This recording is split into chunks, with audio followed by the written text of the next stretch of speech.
Okay na to. Hello mga ka-amazing!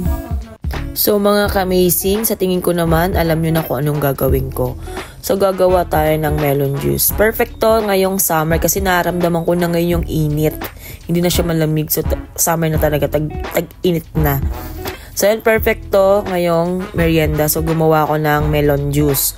So ang ingredients ko lang nito is 1 evap, 1 condensed, and cube ice. Yun lang naman yung ginagawa ko. Hindi ako naglalagay ng sugar and water kasi yung yellow pag natunaw na, magiging considered na yun, magiging water na yun.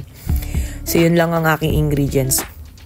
So ayan, nagkadkad ako ng melon, tapos salan niya ako siya ng gatas, yung evap, then condense. And after na nalagay ko na yung yellow. At ayan na nga, tapos na ang ating melon juice. Gawa na rin kayo sa inyo. Thank you for watching. Bye!